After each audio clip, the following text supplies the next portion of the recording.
And do take a moment to look through the names of everyone who's attending. It's a great bunch of people that we've got together here, from companies, academics, civil society and policymakers. So looking forward to a really good conversation.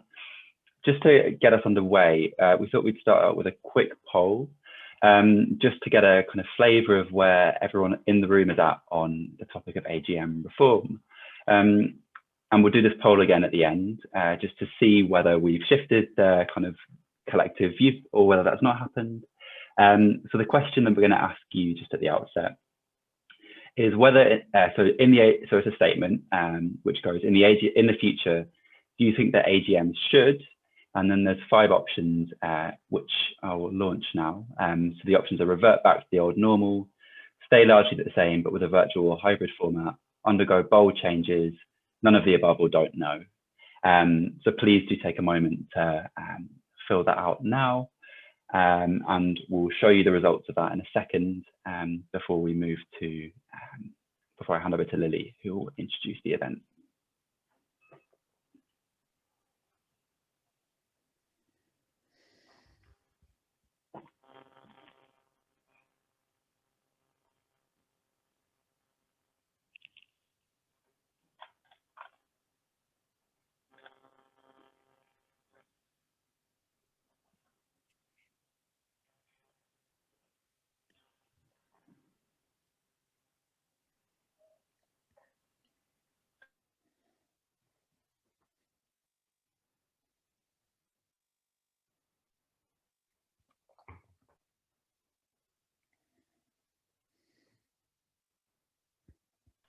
Just 10 more seconds to fill out that poll, and then I'll hand over to Lily.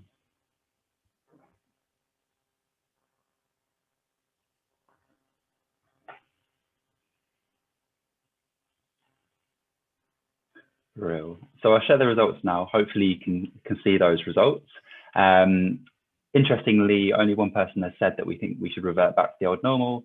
It's a close contest between those who think AGMs should stay largely the same, but with a virtual or hybrid format, and those that think they should undergo bold changes. So it's good to have a sense of that, and we'll see where we're all at collectively at the end of the event. But for now, I'm going to hand over to my colleague Lily to introduce the event. Thank you, Michael, and many thanks for completing that poll. Some really interesting input for us there. Looking forward to seeing where we get to at the end. Firstly, I'd like to say a huge welcome to all of our attendees. It's great to see such a mixture of familiar and new names as well. I'm Lily Thompson, Head of Networks and co-chair of this working group. And I'm really delighted to launch this report that explores the future of the annual general meeting. So I'm going to give you a little bit of context just to set the scene. As you might have heard, after COVID hit, 4 out of 5 FTSE 350 companies closed the doors of their AGMs to investors, locking out engagement and scrutiny at a really critical moment. However, many of us have long thought that AGMs are failing to fulfill their purpose. As a responsible investment charity that's really passionate about the power of meaningful dialogue to shift the dial on major global challenges, ShareAction have been supporting everyday people, including many of the people I've seen on our participant list, to attend company AGMs for many years. And we really welcome you, whether you're an everyday person or an investor, to get involved in our AGM programme. I'll share the link in a moment. But too often, we've asked our questions about topics such as climate, decent work, or systemic health challenges to near empty rooms. After the COVID crisis hit, we decided that it was really the perfect moment to build a different vision for the AGM, a vision that we're very excited to share with you today. And to do that, we brought together a group of really leading experts from across policy, companies, investors, and key corporate stakeholders to think courageously and independently about AGMs as the centerpiece of the corporate governance cycle. And it's been a great pleasure for me to co-chair this working group, alongside Guy Jubb, whose commitment, insight and engagement have really been critical to getting us to the bold conclusions that we've developed together. And I'd like to give a special note of thanks to our working group members, who included Maureen Beresford, Dominic Burke, Matt Crossman, Helen Hayes, Sula Kiariku, Ashish Ray, Raj Thamathram, Cliff Waite and Janet Williamson. The conclusions made in the report don't represent the views of the organisations with which the working group members are affiliated, I should just say. And we're hugely grateful for their energy and their insight for this project. Before I turn to diving into some of the grit and the substance of the topic, it's important to note that we recognise that there are things that need further thought and that we don't have all of the answers. For example, some of the changes that we propose might lead to an impracticable number of attendees at the AGM, quite a contrast to what we often see these days. Our recommendations really aim to paint an unfinished picture, which expresses the scale of the ambition that this moment calls for. And we're aiming really to generate further discussions on the nuances of the changes that are required. And just like the AGM of the future that we envisaged, we've asked you to submit some questions in advance of today to facilitate some considered responses from working group members. But we'd also really love you to use the Q&A function to share questions, and also the chat function to share comments and to introduce yourselves as you go. Do be sure with that to write to all panellists and attendees instead of just to the panellists. Although it's of course lovely for the panellists to hear who's here, it's great for you to introduce yourselves to each other. My colleague Michael Kind has coordinated this project, and he'll introduce our excellent keynote speaker, who will open this topic up before we dive into the report. Back to you, Michael. Thanks, Lily. So it's my great pleasure to introduce Colin Mayo, CBE, who'll be delivering a keynote speech for us. And Colin is the Peter Moores Professor of Management Studies at the Said Business School at the University of Oxford. He's a fellow at the British Academy, where he leads their inquiry into the future of their corporation. And his most recent book, Prosperity, Better Business Makes the Greater Good, is published by the Oxford University Press. He's also a fellow of the Centre for Economic Policy and the European Corporate Governance Institute. And that's just a snippet of the incredible work that Colin's done and is doing at the moment. I know that Colin's going to touch briefly on our report, but would also kind of talk to the need for AGM report and set the scene somewhat by referring to the Stewardship Code and the Corporate Governance Code, which are also important developments in this area. So delighted to have you, Colin, and over to you. Michael, thank you very much indeed. And thank you to you and Lily for inviting me to participate. I'd like to start by congratulating Share Action, Guy Jubb and the working group on the report. I think it's a really excellent document and a major contribution to the debate. And it comes in the context of believing that the AGM has a vital role to play in the success of our companies and economy. And I'd like to put this in a broader context of the role of the AGM in governance and stewardship of firms. I've been leading a programme of work at the British Academy on the future of the corporation. This is looking at how business needs to adapt to address environmental, social and political challenges and to take advantage of the remarkable technological opportunities that are currently in progress. At the heart of this programme is the notion of the purpose of business. The purpose of business being the reason why business exists, why it's created, its reason for being. And the notion of purpose that we use in that programme is around business being there to help solve problems that you and I as individuals face, as societies, and the natural world, but to do so in a form that is commercially viable, profitable, and financially sustainable. So we define the purpose of business as being to produce profitable solutions to the problems of people and planet, not profiting from producing problems for either of them. And for that, we've set out 8 principles around which we believe that purposeful business should be promoted. Those 8 principles are in relation to law, corporate law, regulation, ownership of companies, governance, corporate governance, measurement of performance, the way in which we evaluate the performance of firms, finance of companies and investors. And we've been working with the boards of some of the largest European companies and North American companies on how to enact purpose in their businesses. That project is known as the Enacting Purpose Initiative. And what we've been doing as part of that is to set out a framework for helping companies embed purpose in their businesses. That framework has been given the name SCORE, where SCORE is an acronym that stands for the 5 key components that we believe are key to embedding purpose in business.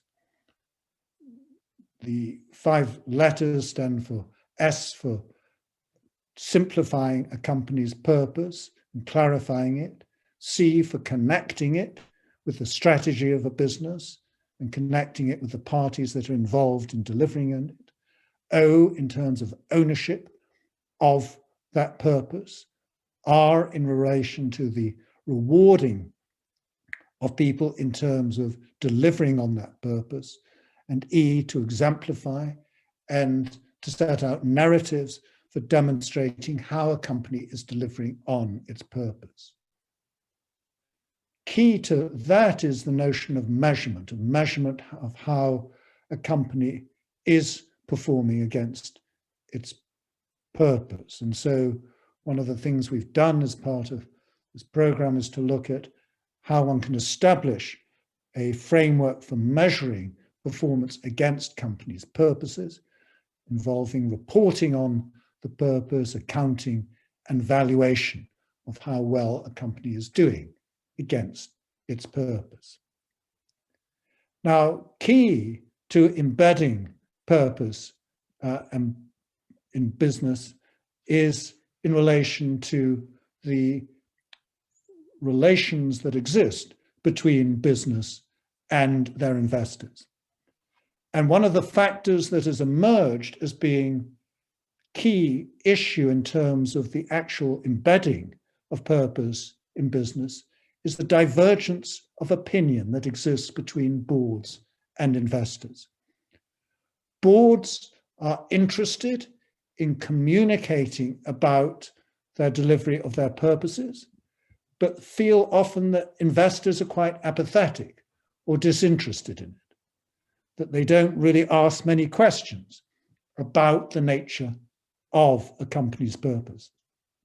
Investors say that they would like to engage, but do not feel that they have sufficient information and basis on which to evaluate whether a company is delivering on its purpose. So engagement and communication between firms and their investors is critical and a source of some disparity of views in relation to the delivery of companies' purposes. And there's also a further issue amongst the stakeholder community, where there's some skepticism amongst stakeholders, employees, customers, society, in whether firms are really authentic in terms of their delivery of their corporate purpose, and whether or not their interests are actually aligned with the delivery of their corporate purposes. So there are questions of engagement of companies with their stakeholders and accountability to them, as well as the engagement of companies with their shareholders and accountability to them. So there's both a shareholder and a stakeholder engagement and accountability issue. And that is one of the things that this paper on AGMs is very much designed to address. It first of all suggests that there should be engagement between shareholders and firms on a regular basis throughout the year, that it shouldn't just be something that's associated with the AGM. It secondly argues that there should be engagement with stakeholders as well. And thirdly, that one should then view the AGM as being the culmination of, in essence, that continuous process of engagement of companies with both their shareholders and their stakeholders, and a real forum for that engagement. And fourthly, that the AGM should engage with stakeholders as well as shareholders, perhaps the most controversial aspect of what the report is putting forward. Now, I believe that the report is correct on all of these points because there is a disjoint between boards, investors, and stakeholders, and that the AGM should be the conclusion of a continuous process of engagement between those parties. It's an opportunity for reviewing the directors' strategic and financial reports in the context of the company's purpose. The company should set out the metrics against which its purpose is reviewed, resources devoted, both current and capital, towards its achievement, its performance against its purpose, and its future prospects. It should be an authentic statement. It helps the board itself, as well as its stakeholders and shareholders, to really evaluate the extent to which it's delivering on its purpose. That should be the focus of the AGMs and permit all relevant parties to express views. Why am I emphasizing the purpose of a company as being the fulcrum of the meeting? I think that the AGM should be regarded as the formal fulfillment of both corporate governance requirements by companies and stewardship requirements by investors. And the interface between the two should be around the reason for the company's existence, namely its purpose. It should demonstrate a commitment to the company's purpose by all relevant parties, boards, stakeholders, and shareholders. Why is the AGM in this context the fulcrum for evaluating the purpose? Because the role of institutional investors is to evaluate the views and preferences of their beneficiaries, namely their ultimate investors, and they should capture that in their stewardship of companies. They should demonstrate their fulfillment of their stewardship functions through disclosure and transparency of what they're doing in terms of stewardship, and the views of investors expressed at meetings should therefore capture the interests of their beneficiaries. So there's a natural role for the AGM to perform in terms of, in essence, being the culmination of that process of establishing the views of beneficiaries and communicating those to companies. But it should not be simply imperialistically imposed from on high. The detailed knowledge of what problems a company needs to solve and how best to solve them comes from the delegated authority in companies at really a very local level. Boards need to solicit that information from stakeholders in a way in which institutions do from their investors, or should at least do from their investors. Engagement between investors, boards, and stakeholders is how the interests of different parties are aligned and brought together around this notion of a corporate purpose, a common purpose to those various different parties. And the AGM is the forum in which that, to my mind, is formally debated against the information contained in the annual reports. But it shouldn't just come out of the blue. It should naturally follow from ongoing engagement throughout the year with relatively few surprises at the AGM. It's in particular the occasion at which the shareholders, stakeholders, and boards can be assured of a consistency of views and aspirations of the different parties.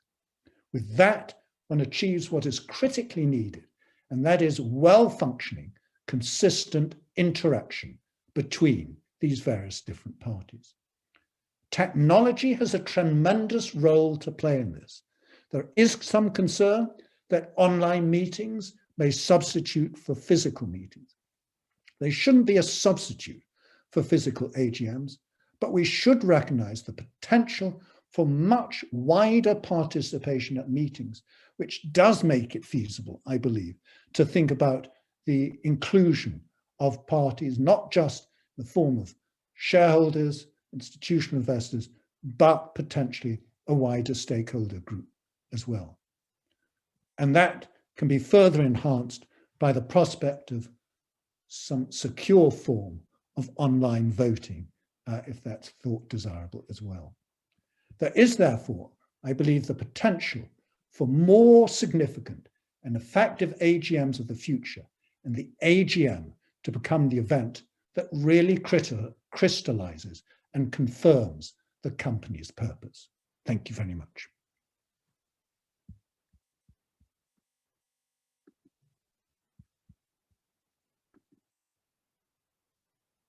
Thank you very much, Colin. That was wonderful. Thank you for taking the time today to join us.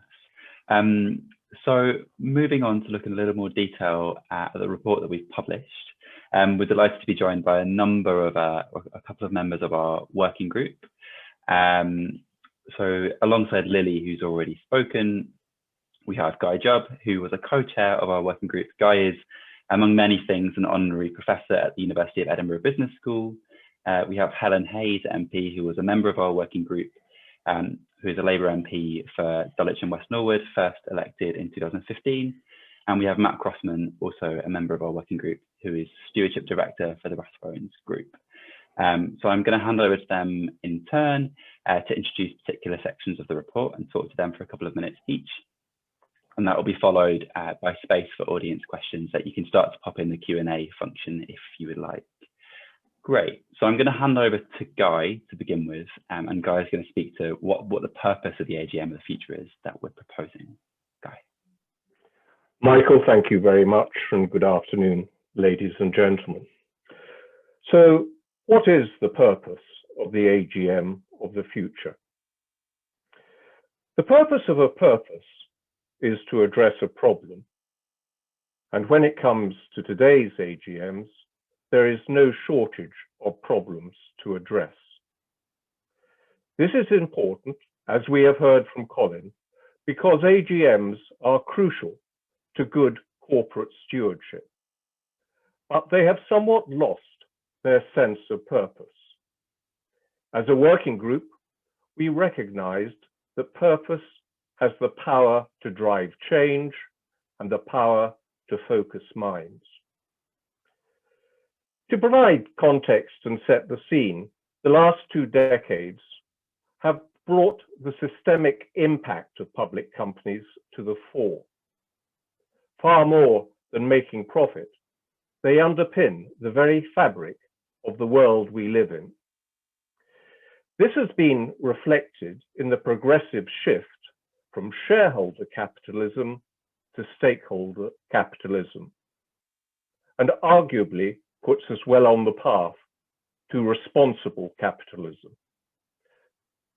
The world has changed a great deal, but AGMs have hardly changed at all. The investment system has changed a great deal as well. It has become increasingly interconnected, and technology is transforming how funds are constructed and managed. And very importantly, in the last 5 years, ESG has moved from the wings to center stage. Shareholders in general, and institutional investors in particular, must raise their game further still. They must understand not only the purpose, but also the impact, positive and negative, of the companies in which they invest. To do this properly, as we have heard from Colin, they must meet and listen to the stakeholders of their investee companies, challenge them and have discussions with them. The stakeholders are arguably far more likely than management to call a spade a spade. The working group was mindful of the fact that AGMs are a creature of legislation, as are the duties of directors, which are set out in Section 172 of the Companies Act. This states that a company's directors, in pursuit of promoting the long-term success of the company, must have regard to a number of different types of stakeholder. And this is amplified in the UK Corporate Governance Code, which says the role of the board is to promote the long-term sustainable success of the company, generating value for shareholders and contributing to a wider society. Now, taking these factors into account, Share Action proposes a bold new vision for the new purpose of the AGM, namely, to be a forum for stakeholders, companies, and shareholders to engage in transparent and accountable communication, which not only crystallizes how a company's board is fulfilling its organizational purpose and meeting its Section 172 requirements, but also helps AGM participants to find common values, a common purpose, and a shared vision with which to take the company forward to tackle the challenges it faces. Share Action believes that the new values-based purpose for AGMs will empower stakeholders to speak up and share their experiences. Furthermore, a key element of the transformation is to separate the AGM itself from shareholder voting. Thereby, AGMs will better inform shareholders when holding boards to account, and we shall hear more about that later. So in conclusion, by driving change and focusing minds, I believe this purpose for the future AGMs will transform AGMs. The AGM of the future will no longer be perceived by many to be an expensive waste of time and money. Rather, it will be a vibrant and cost-effective forum that delivers value to stakeholders and shareholders and enables boards to promote and deliver the sustainable long-term success of the company, an aspiration to which I am sure we all subscribe.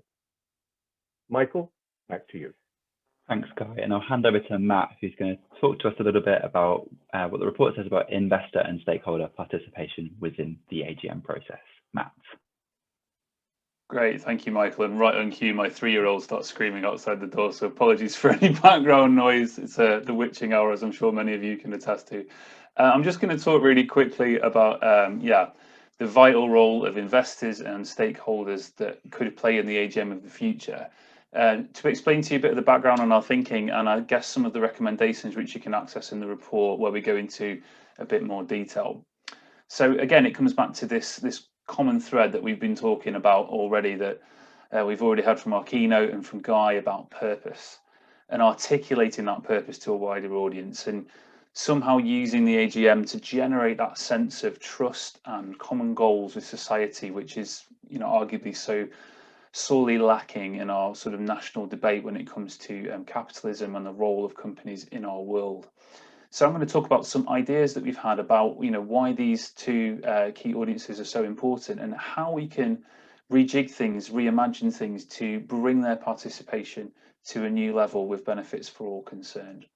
So firstly, thinking about investors, what the kind of investors would like to see from a renewed and reinvigorated AGM process. I'll just mention 3 things quickly. Firstly, we suggest a greater role and more involvement for non-executive directors in the AGM process. So for those of you who aren't aware, you have executive directors who are linked to management and independent directors. Typically in an AGM, you would hear mainly from the CEO or perhaps characters like the finance director, the chairman, obviously, and you would rarely hear from non-executive directors who would sit there in silence. And we're suggesting that with this wider exploration of purpose, this wider conversation over the year, that non-executive directors would have a wider role in helping facilitate that meaningful conversation with the wider stakeholder group. Secondly, we think that this reformed and reinvigorated AGM process could have more value to investors. Now, that might seem a little counterintuitive. Perhaps for some of you in the audience, you'd be thinking, well, the AGM as it is all about investors and nobody else. Well, as Guy has hinted, this notion of ESG, environmental, social and governance investing is stepped from the wings to the mainstream. And actually, a purely financial or functional open and closed AGM doesn't work for a traditional financial audience either. For us at Rathbones, we're FTSE 250 company ourselves, 55 billion assets under management, but we want to see this deeper engagement with purpose, because we know that long-term sustainability and outperformance are two things that go hand in hand. And thirdly, we want to see that empowerment of shareholders that don't currently have standing. And I think this is a really important point. For my clients, all of their legal ownership of the companies they have is within the nominee of Rathbones. And technically, they don't have that standing to attend and ask questions. And that problem is something that Share Action has grappled with over many years, this idea of what we call indirect shareholders. Funds that hold it, you might hold it through your pension fund or through other kind of investments that you might have. Actually, we're suggesting a number of ways to break down barriers for indirect investors to play just as powerful and meaningful a role in the AGM process as direct or institutional investors. So 3 key points for you here. We want to encourage regular attendance at AGMs by those institutional investors, often the nameless and the faceless names on a shareholder register. We think attendance should be planned and it should be published. We want to be balanced about that and recognise that there's limited resources, but we've suggested a balanced and kind of approach in the report for sort of squaring that circle, perhaps suggesting that investors should look in the first instance to attend in person all of their top 10 holdings, for example, and obviously making it easier for people to join in a remote way might help solve that kind of institutional resource problem. I think the overarching message of the report from the group is that we need a step change in expectations when it comes to the audience of the AGM and really who it's for. As we've heard put so eloquently so far, the AGM should be the focal point for the culmination of a year of stakeholder dialogue. Currently, stakeholders must rely on shareholders for access, but these bigger companies, they should be a vital ingredient in informed critique, which can make companies stronger. I'm reminded of that ancient proverb that says, faithful are the wounds of a friend. An open and shut AGM with no challenge might be a short-term relief to a company under pressure, but in the long term, it ultimately leaves a company unaware of its blind spots or simmering crises that are happening across their global operations. Companies, well, not all, but most, seem to fear that lack of control of the narrative and shy away from meaningful dialogue from stakeholders, dialogue that could be so beneficial. And I think there are very good reasons to look at that, not least because it's section 172 of the Companies Act duty that we've talked to and hinted at so far. But again, we need to be practical. And for every helpful outside voice at an AGM, a stakeholder voice, not a shareholder voice, there could perhaps be less helpful ones. For this reason, we've suggested a kind of triage system, a means to make sure that stakeholders invited into the AGM process act in good faith. So there would be an automatic right to register as an approved stakeholder for workers, trades unions, suppliers, directly affected communities. And we've suggested a role for some sort of ombudsman to adjudicate in those kind of situations. But I think that's an important point to take away from this part of the report. And before I hand back to Michael, this idea of a public register of stakeholders in a company, it could be incredibly helpful for management and for investors, designed to help them. Directors come and go, but that continuity in stakeholder representation, that regularity of the dialogue, the lack of frustration might lead what is quite often a charged and adversarial element of the AGM to something far more productive. So I do encourage you to check out those sections in the report, and I'll hand back to Michael, who will take us through the next bit of our presentation. Thank you, Matt. And I'll hand straight over to Lily, who's going to speak to the kind of spacing of the AGM process throughout the year. Thank you, Michael, and thank you, Guy and Matt, for your comments thus far. It's great to have dived into the why and then into the who, and it's my turn to speak to the when. So the annual calendar within which the AGM of the future will be placed. And as you'll have heard from our remarks thus far, the current rhythm, as we might call it, of the AGM is really just one very short, sharp moment of activity, a few hours once per year. And our vision for the AGM of the future, in contrast, is that it's really situated as the culmination of a year-long period of transparent dialogue between companies, stakeholders and shareholders. And as Matt's just pointed out, really quite a diverse range of different shareholders, many of whom currently don't have any way to access the AGM aside from accessing it via a shareholder. And this annual calendar will really open the way to the next cycle as well. So what we're really keen to look at is a multi-year time period, given that that's the way that many ESG issues are, of course, structured. So within this element of the report, we are, as with others, building on the UK Corporate Governance Code's provision, and just to quote that for those who don't have it already tattooed into their minds, provision that the share should seek regular engagement with major shareholders outside existing general meetings to understand their views on governance and performance against the strategy. So what would that look like? We spent quite a bit of time exploring this within the working group, and I'll talk you through the cycle that we've come to. It consists really of sort of 4 key moments. So the initial one is a process of engagement with registered stakeholders that would take place right through the year. And as Colin was pointing out to us, it's really critical there that this isn't a one-off moment, that this fits within a much wider canvas through the year. These could be bilateral meetings, so between company representatives and a particular given stakeholder group, or they could be sort of mass meetings in a similar vein to, for example, nationwide building societies member talkbacks, which happen regionally throughout the year at the moment.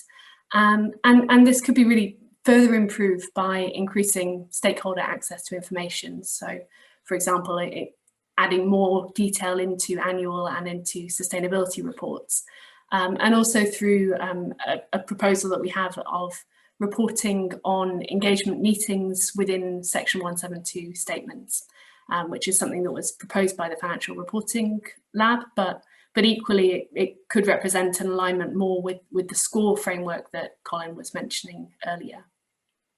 So that takes us through the sort of broad sweep of the annual cycle. Now, as we zoom a bit closer towards the AGM, what we're looking at is a pre-AGM Q&A. So similarly to what we've had for the event today, companies would invite questions by email. That would be both for shareholders and for stakeholders, and they'd share answers in advance of the AGM itself. What's so exciting to me about this is really the potential to both broaden and to sort of diffuse the nature of the dialogue, so that conversation on the day of the AGM itself is much more informed. There's opportunity to have those initial, perhaps somewhat provocative or challenging questions, and then to really get into the nuance and the grit of what's happening for a given company. So that pre-AGM Q&A would happen in the sort of month or so in advance of the AGM. Those answers will be on the website in advance of the AGM itself.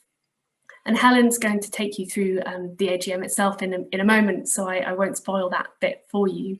But in short, there'll be opportunities there for companies, shareholders and stakeholders to meet for really robust and meaningful multilateral exchanges of ideas. And then critically, as Guy briefly mentioned before, one of the core proposals of the working group is that the annual shareholder vote would take place only after the minutes of the meeting are shared. And the goal there is really to bring the AGM up to speed with the reality of mass proxy voting and aim to return the focus of to the AGM as a forum for exchange. So with the votes not already having been cast while the conversation's happening. I think that's a pretty pivotal shift and a change of focus for the AGM, but potentially hugely impactful transformation.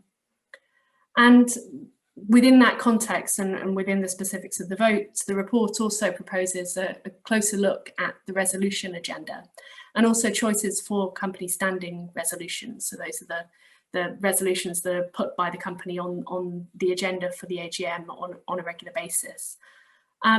We had a few suggestions in here, but it's certainly an area where we invite further conversation and exploration. I'm conscious it's a very live topic within the responsible investment community at the moment. And some of those considerations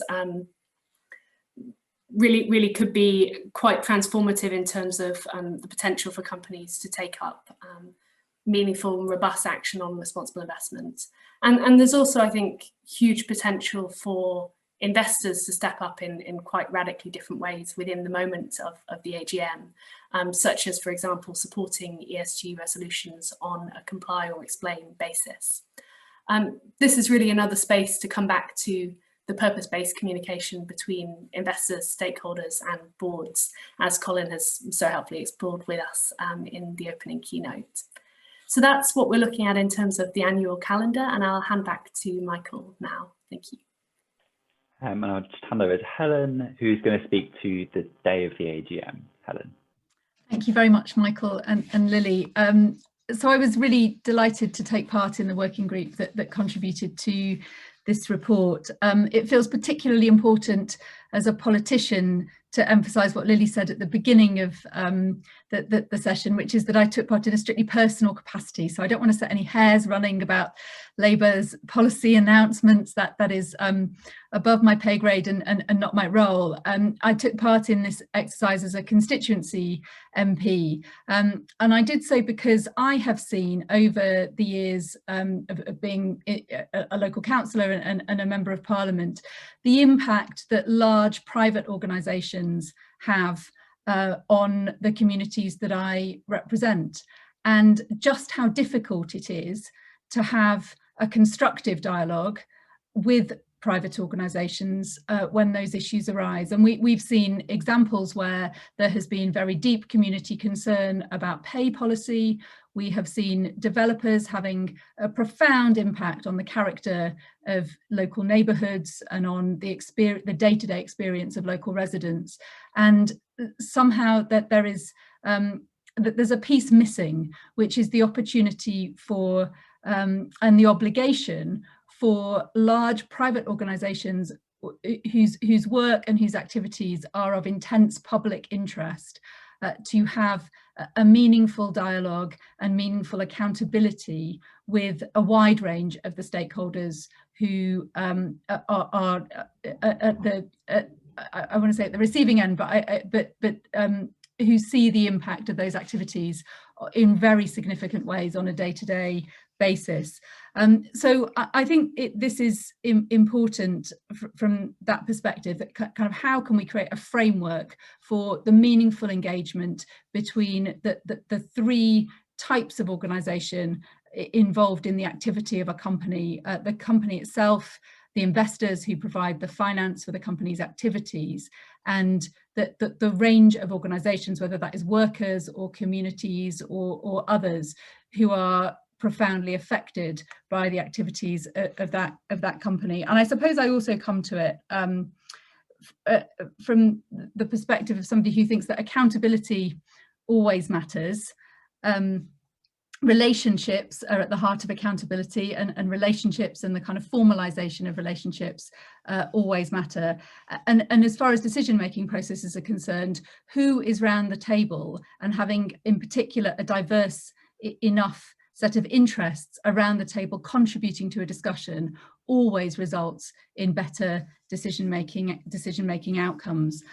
So I'm just going to talk through very briefly the what we had in mind in the report for the AGM itself. And as Lily and the other panelists have explained, the AGM becomes, in this new scenario, the culmination of a year-long process of engagement rather than a singular event, and it becomes the basis for a meaningful and constructive dialogue rather than a purely administrative process, and in doing so, voice can be given to a much wider range of interests and concerns, and through those relationships, better outcomes, we believe, will result, because stakeholders in particular, I think, become a party with a seat at the table, and not just a set of external factors to be managed by the organisation that they're seeking to influence.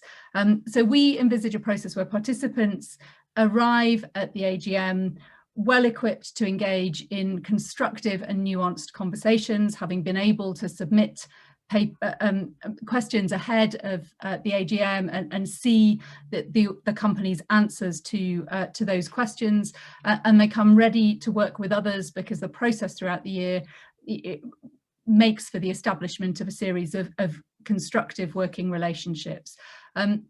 We propose that in a post-COVID world, AGMs work on a hybrid model, rather than either going back to a solely physical model as we had before, or keep remaining solely within the domain of Zoom as we are at the moment, and which, as we all have learnt, has many limitations. So we're trying to capture the participation benefits of having a virtual aspect to AGMs, which obviously, you know, it does enable more people to participate than often can physically get to a meeting. But we think that having a physical presence in a room, the ability to look each other in the eye, is also an important aspect of the way that new AGMs should function. We envisage that the AGM will start with the company presenting its annual report, with a particular emphasis on how it has met its Section 172 obligations and engagements. And following on from the presentation of the annual report, the company will also present an annual learning review, and that's designed to be the kind of thread of accountability that runs through the year, because the annual learning review reflects on the key issues and points of discussions and actions that were agreed at the previous AGM, and on the progress that has been made during that year towards delivering on those discussion points. There's then an opportunity for shareholders and stakeholders to ask questions on company strategy and on what's been presented at the AGM, and also following up on the questions that have been submitted in advance as well. So the AGM becomes a forum for meaningful dialogue, meaningful, well-informed dialogue by a range of organisations with different interests who have constructive working relationships built over the course of a year. Now, I don't think we're naive about the reality of conflict within those working relationships, and in particular the reality of conflict sometimes between large corporations and communities and workers that exist. And so I don't think anybody is suggesting that this new model entirely will remove the role for protest, or the role for other ways in which conflicts are expressed between organisations and stakeholders. But it does provide for a much more in-depth set of relationships, and a model where the priorities of social, environmental and environmental responsibility and good governance are at the heart of the way that large organisations are run, and a real model for best practice. Finally, we just propose that at the end of the formal proceedings, an anonymous poll of all attendees is conducted, which asks, has the company fulfilled its Section 172 obligations over the past year? That vote will have no binding consequences on the company, but it will be a formally noted record of the extent to which the company is satisfying the competing demands of investors and multiple different stakeholders who are present at the meeting and engaged in that process. I'll hand back now to Michael for the beginning of the Q&A session. Thank you. Thanks, Helen, and to everyone who spoke on our panel. Really great to hear from all of you. Just a quick point to everyone. We're trying to gather questions in our Q&A function, and a few people have been posting questions using the chat function. I appreciate that's maybe a bit confusing, but if you could put your questions in the Q&A so we can keep log of the questions, that would be grand. And please do, you can like questions, please do like questions if there's one you particularly like, because we'll take those questions with the most likes if we do run out of time before answering all questions. So as has been alluded to, one of the recommendations of the report is to carry out a pre-AGM Q&A. And we decided to model this a little bit for this event, just to give a flavour of what that might look like. So we asked you to submit questions in advance, and the answers of those were shared with the joining details yesterday. But in case anyone's not seen any of those questions or answers, I'm just going to quickly talk to some of those responses before we go into the Q&A with the panel. So please do post questions in the Q&A function now if you're looking to do that. But I'll just talk through some of the questions that we received in advance. Great. So one of the first questions that we received was, are there any other countries that are ahead of the UK with regards to the AGM process? So we didn't carry out detailed analysis of any other countries as part of this process. However, there are some variations country to country that are worth noting.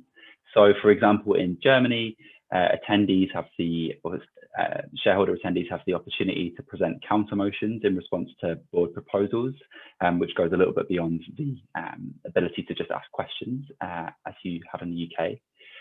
You can't vote on these counter motions in a binding way, but they're a good way to make a statement. And other kind of jurisdictions are far more ahead when it comes to virtual meetings. So in the US, virtual meetings are quite normal, and other countries in the EU were quicker to respond to COVID by enabling virtual meetings. The next question that we received was, many pension schemes and other investors don't have the ability to attend AGMs as those rights are held by asset managers. What would you suggest that they do? And we really empathise with this. And we'd suggest that investors engage with their own asset managers to understand whether they have robust policies to engage with the AGM process in line with their stewardship policies. And should that not be the case, do engage with your asset manager.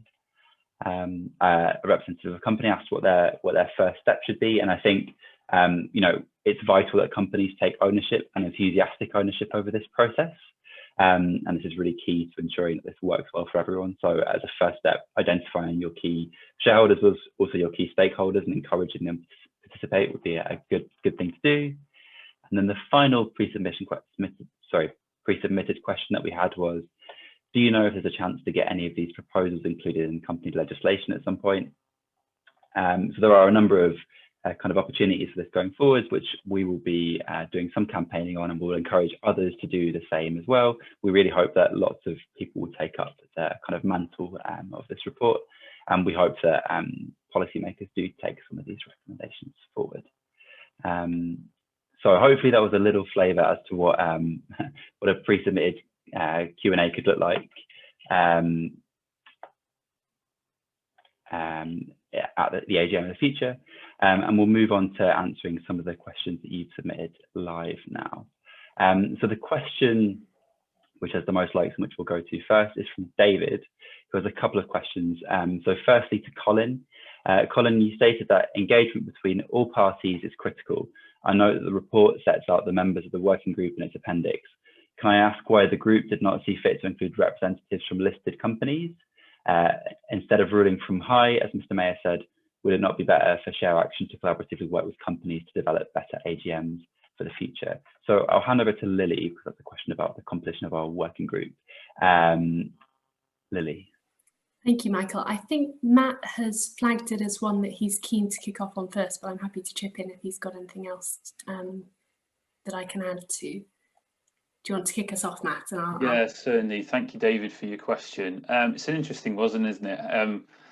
Again, like diversity of opinion, you can sometimes, too many cooks can spoil the broth, but I think there were corporate representatives in the working group in various different functions. And actually, some of the investors' voices there were quite, you know, on the side of, you know, the practicalities from a company point of view to provide that balance. I know that outside that, Share Action did conduct kind of various elements of research outside the formal working group. And I think, Lily, I'm right in saying that you've written to FTSE companies in advance of and with the final report as part of their ongoing engagement.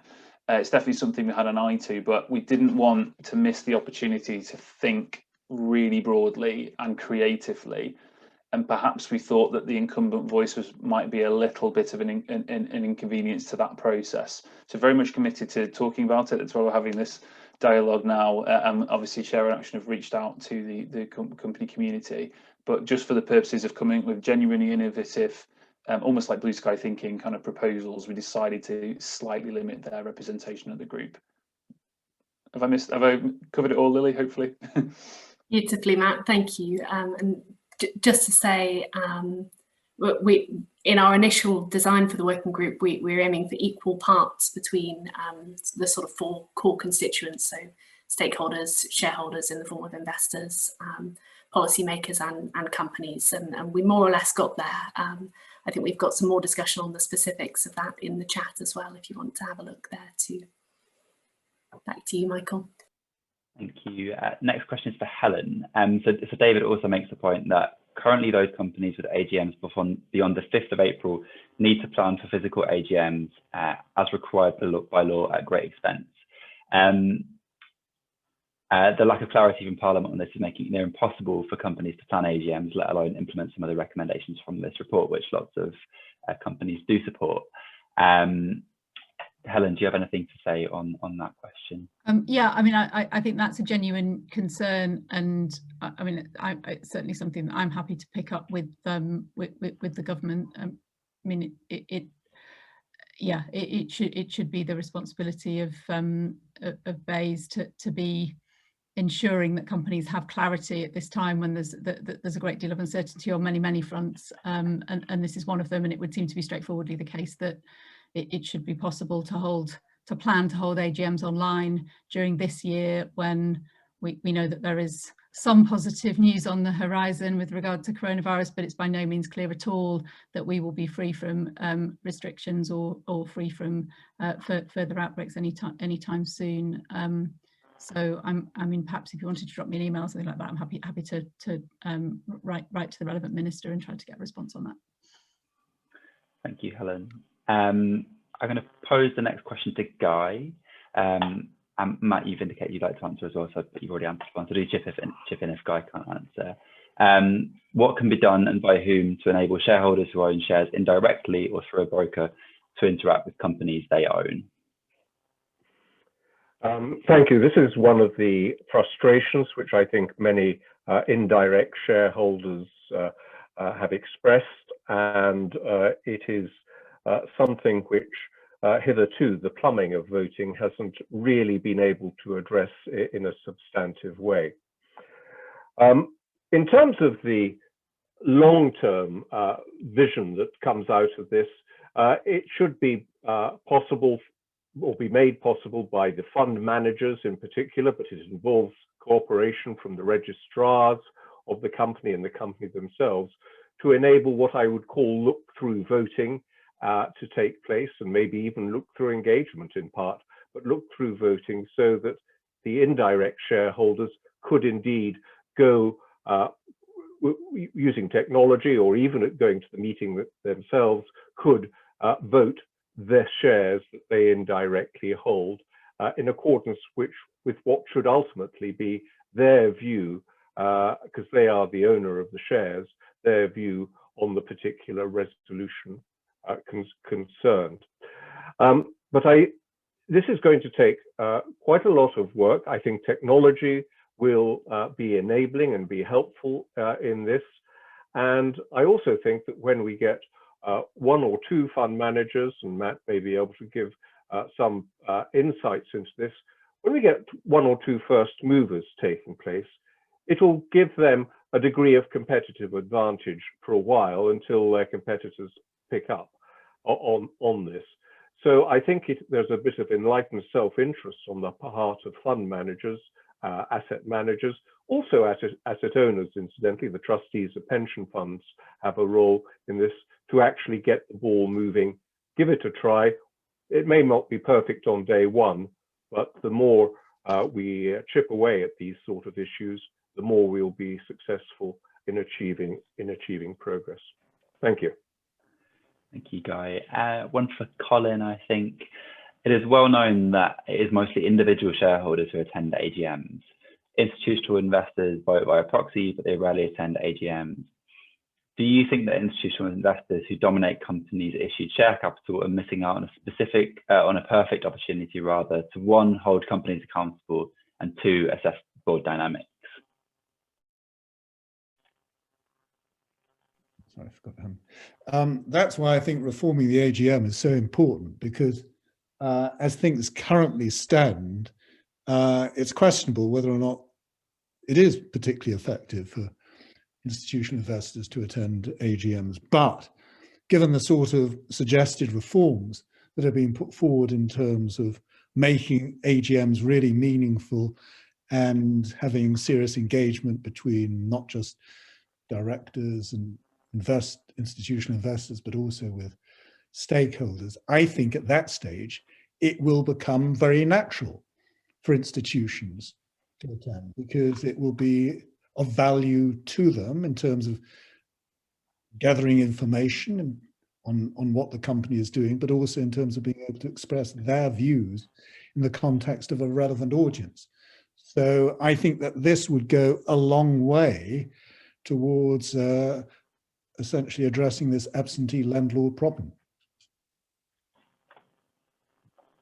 Thanks, Colin. The next question is a really interesting one that we did grapple with in our working group meetings, which is, how do you make sure that the stakeholders who involve themselves are representative of the stakeholder community?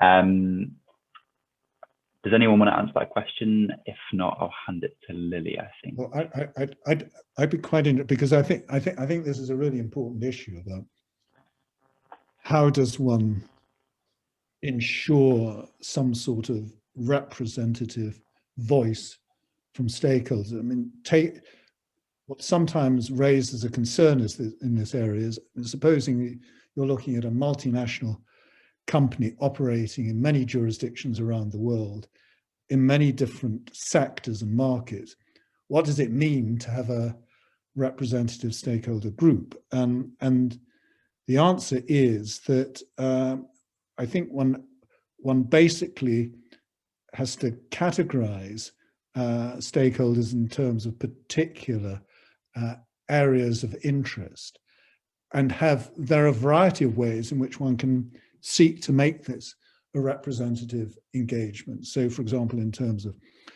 employees, the standard forms are in regard to councils, but there are alternative mechanisms that can be used. I mean, citizens' assemblies are now become very much in vogue as ways of not requiring elections of people, but essentially just getting a random representative group of representatives.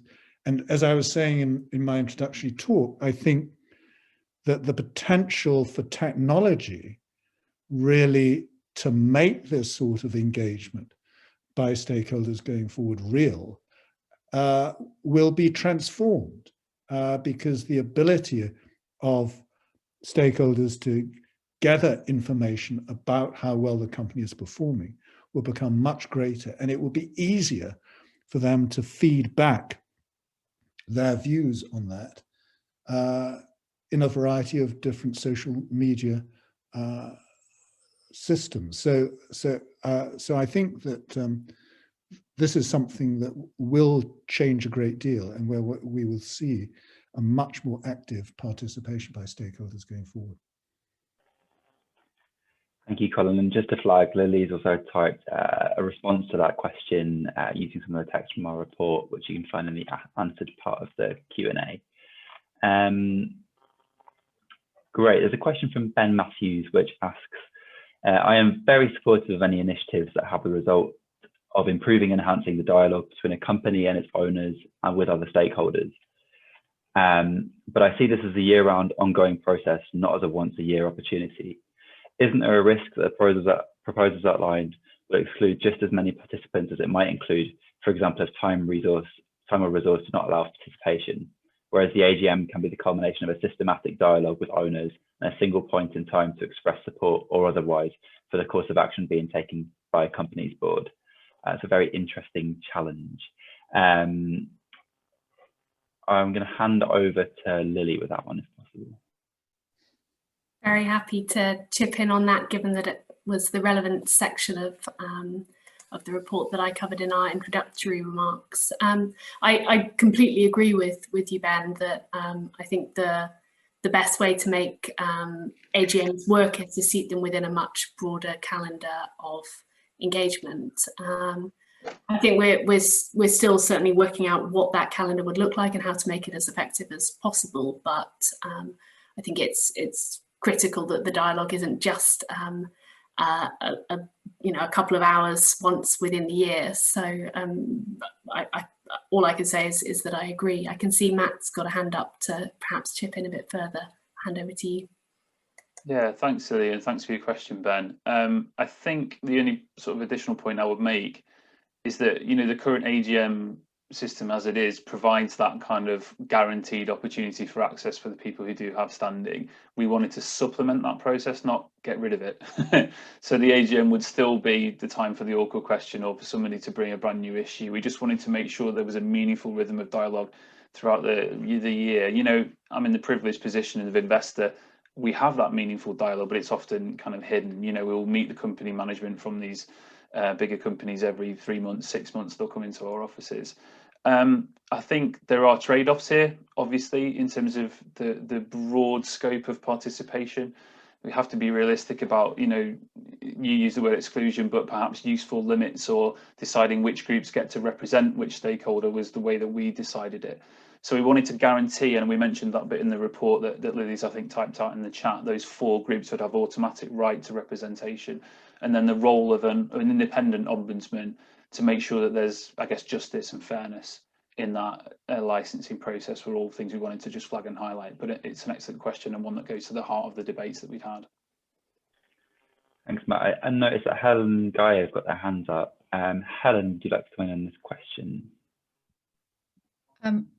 Thanks very much. So I just wanted to emphasise that the point about kind of having the ability for stakeholders to register hopefully does sort of help to formalise those relationships over the year and enable that dialogue to take place over the year. And just on the previous question that was asked about stakeholders and representation, it is envisaged that there would be, there is a process of registration. It's not the case that kind of anyone who feels like it would necessarily be able to sign up as a registered stakeholder for a company. We'd envisage that there would be some qualifying criteria, which might be around, being able to demonstrate an employment relationship. It might be about something that's analogous for community groups to the change in the law on assets of community value, which some of you might know about, that was introduced a few years ago, where buildings that are considered to be of significance to a community can be registered as an asset of community value,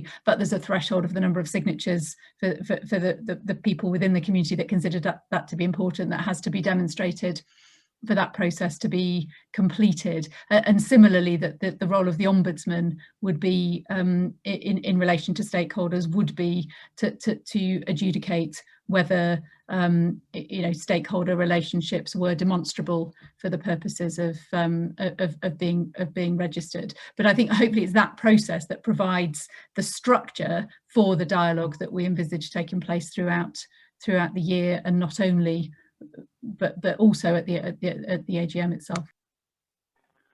Thanks. And Guy, your hand is raised as well.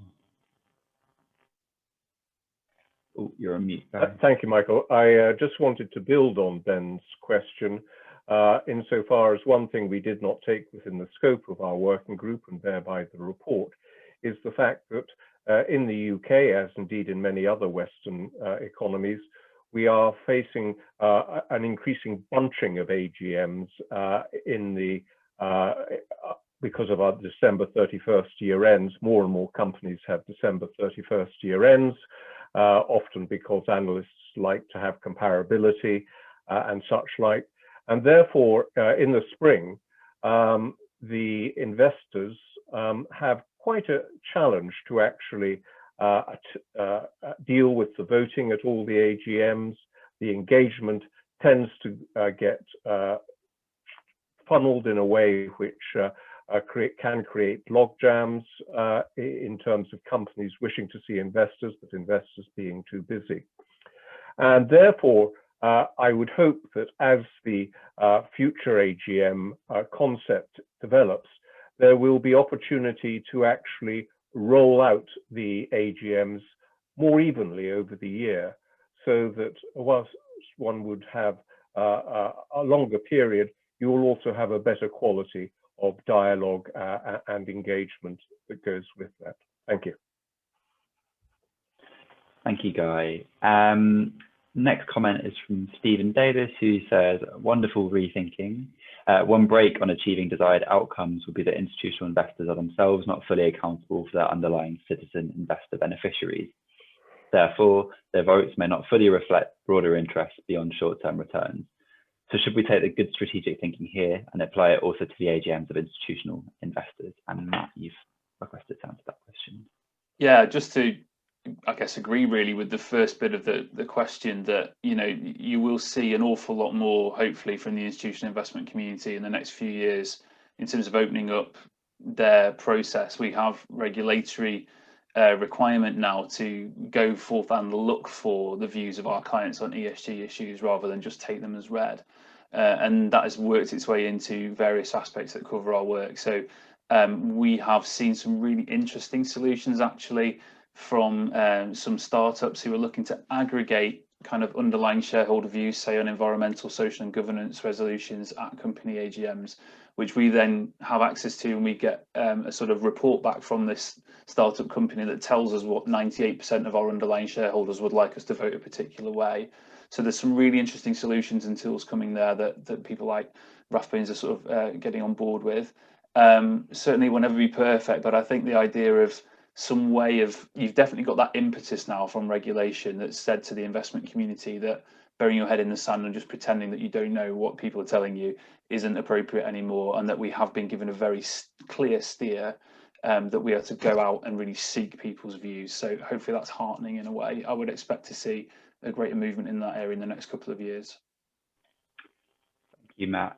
Just to flag, we've just got just under 10 minutes left for questions, so don't miss on your chance to post a question in the Q&A if you'd like, or to vote on the questions you'd like to get an answer to. If you do have a question that doesn't get answered, please do get in touch with us after as well, and we'll respond by email. Christiana sent a question in, which I think has been covered on the whole. So I think covered largely by Ben's question, the responses there. So I think we'll leave that one for now. Tom asks, the first two speakers have made it all sound so eminently reasonable that no one could oppose it. So where do they think the opposition will come from and why? Lily, you've asked to answer that question. Very happy to kick us off. I actually wanted to touch on something that Helen said a little while ago, just noting that a key part of accountability is relationships.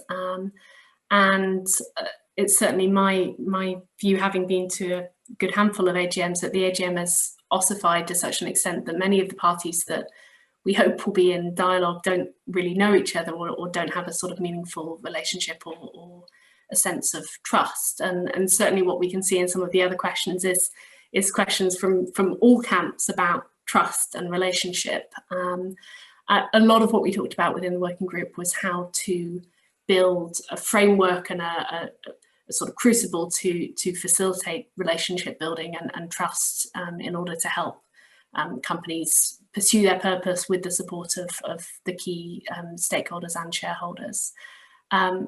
Obviously, a lot of the practical weight of the recommendations that we're proposing, but also much of the benefit, I would argue, will fall on companies. But my personal view is that there are certainly steps around trust, courage and relationship building to be made on all sides as well. Can I just say something on this? I think just in response to the pushback issue, I think one should appreciate that there will be pushback, and there'll be in particular, I think, pushback around this notion of stakeholder involvement in AGMs on the grounds that it's diffusing the engagement by shareholders, or it's leading to a broadening of accountability that is not in line with the way in which we have structured our corporate sector. So I think that one should anticipate that there will be a fair degree of pushback, but that's not to say that this isn't an appropriate direction in which to move things. I think it is actually extremely important if one wants to realise the ambitions that lie behind a combination of the Stewardship Code and the Corporate Governance Code and corporate law in this country. Thank you. Another question from Ben, which is quite popular, which is, I applaud Colin's push for greater visibility and discussion on a company's purpose. Would he go so far as some others in calling for a shareholder say on purpose alongside a say on pay? Isn't there a more fundamental problem that the ordinary business of an AGM is frankly outdated and a wider and broader review is warranted? Colin, that question's directed at you. So I think basically the answer to his question is yes, it is outdated. And yes, there should be a say on purpose. That's basically what I was setting out in the at the beginning, that one should put purpose at the heart of what the AGM is about. You know, the purpose is at the heart of what a company is about. So it seems to make sense that it should be at the heart of what the AGM is concerned with. And that, I hope, would then greatly increase the relevance of the AGM and make it fit for purpose. Thank you. Matt asked to answer the next question, which is from Jenny, which says, I'm wondering how this might influence companies whose main registration and AGM is overseas but have UK shareholder events, such as Shell. Yeah, so this is an interesting one. I remember was a lead engager on Shell when they made the decision to not have the live link in London as well as over in The Hague. And I think, you know, these proposals actually offer a way to solve that conundrum in a way. The problem that you have with the, not picking names here, but Shell have a separate shareholder meeting in the UK, which has kind of no legal standing in a way, no legitimacy. It's viewed as a bit of a second cousin because the main business of the AGM is done over in The Hague. Actually, if you were to embrace this broader year-long round of dialogue with the right people, the right non-executive directors, the right members of the team there, I wonder if those different outside of the AGM stakeholder meetings might gain a sense of legitimacy to feed into a process. And secondly, I would highlight this whole point of no votes until you've had the minute of the AGM. Then you would feel that your input in these regular rhythms outside of the AGM, you had a moment to pause, and then it wouldn't just run through kind of at a moment in time on one particular day. So it's a really good point to make, isn't it, that these specific dual listed companies might span different jurisdictions, and we do have the added complication of the UK diverging from its European partners perhaps. But I think that these examples of bringing the stakeholder into a more regular rhythm of dialogue could give more legitimacy to outside AGM participation, which could only be a positive. Thanks, Matt. We've got time for one or two more questions. So the most popular question at the moment is from Richard, who asks, how can we ensure that companies actually listen to stakeholders with respect? At London Mining Network, we often work with communities that are clearly saying no to mining projects, but companies often respond by trying to find ways of getting the communities to say yes. And I know that London Mining Network do use AGMs regularly as a forum to engage with companies. How can we get the companies to accept the no to what they're proposing? And Helen, perhaps you'd like to answer that. Thank you. Yeah, so I was clear to say that I don't think that this process will act as a panacea for removing all conflict between private organisations and communities or workers or other stakeholders who are affected by their activities. And you know, mining is probably a really good example of exactly that kind of decision, where there will be plenty of people who will say just absolutely no, that there isn't a justification and it's not what we want happening in our community, but where nevertheless the company may persist with that activity. I think the benefits of this process for situations like that are the potential to build up longer term understanding through the kinds of relationships that we've talked about. So if I think about a debate that I've been very involved with over the last 5 years or so, has been that the movement for pension divestment away from fossil fuels, and through the engagement that there has been on that issue, a lot of it actually within the public sector. The debate and the understanding and actually the kind of consensus on that issue has really started shift. And if I think about the early discussions that I was having with my local authorities in my constituency about their local authority pension scheme, there was very much resistance to you know, what was perceived to be a more risky approach to and a less kind of risk-averse approach to pension investment by moving out of large fossil fuel-based companies and into other spheres of investment.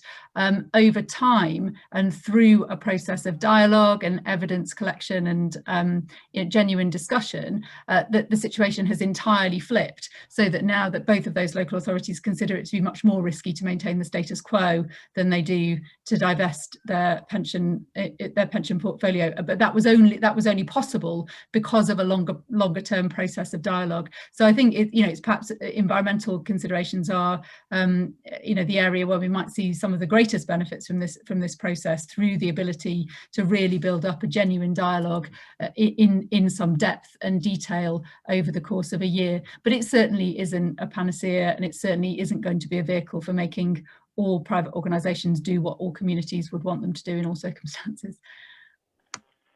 Thank you, Helen.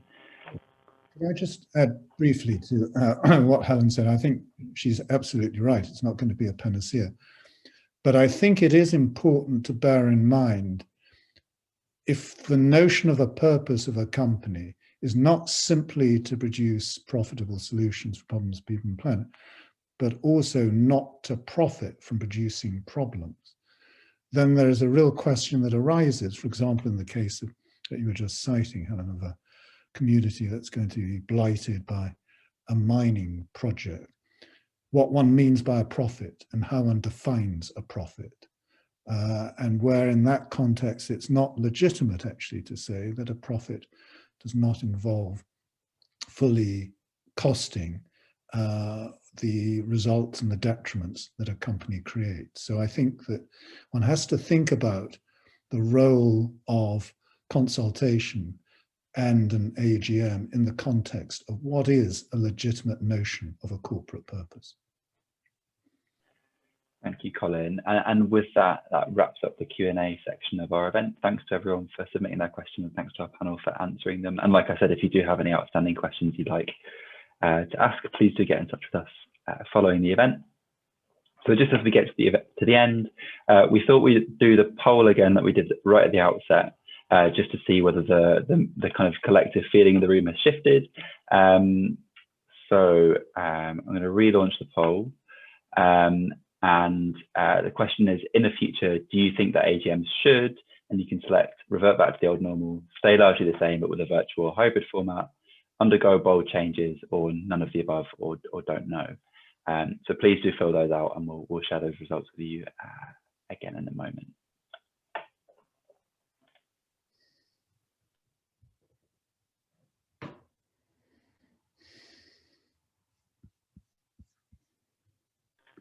Brilliant. I can see that most people have voted. I'll just give you another 10 seconds or so for the 20 odd people that haven't done so, in case you'd like to.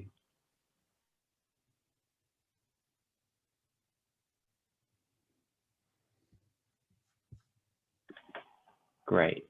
So we have had a little shift. Not many people, well, in fact, no one thinks we should revert to the old normal. We still have quite a number of people who think we should keep AGMs largely the same with a virtual or hybrid format, but we have seen more people move to kind of undergo bold choices option, which is exciting to see. So thanks for taking part in that. I'm going to hand back to Lily, who will conclude the event. So Lily, over to you. Many thanks, Michael. And really, all that I have to say is a lot of thank yous. So firstly, thank you to our speakers, especially Colin, for your insightful thoughts and your broader work in this area, to my co-chair, Guy Jubb, and to our excellent working group members, both, of course, Helen Hayes and Matt Crossman on the panel, our members in the audience, and those parts of the project. So where do we go from here? If you're involved with investment, corporate governance, policy, or if you're a stakeholder of a company, you're part of building the future of the AGM. And I'm really looking forward to hearing from many of you, both attending today and many of the other people who've been in touch since we launched the report to continue those conversations and to build that future together. A lot of what we talked about today is about trust and relationship and accountability, as we said. So I thought I'd share a little bit about what ShareAction will be doing.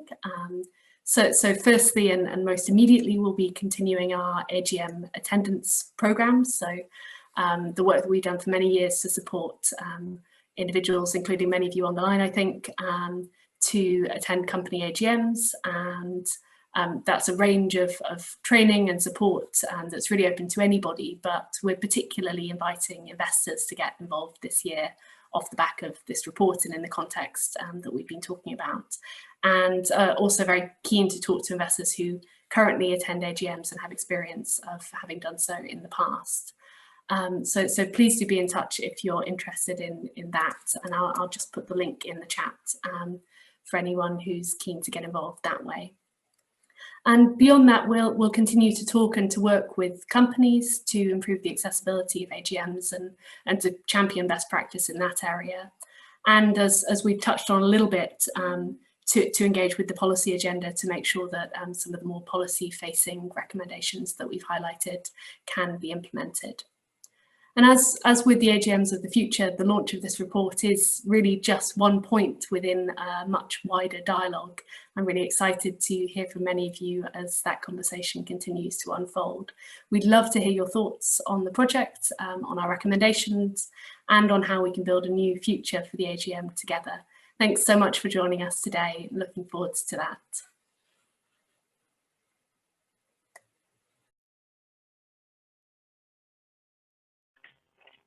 Thanks everyone for joining.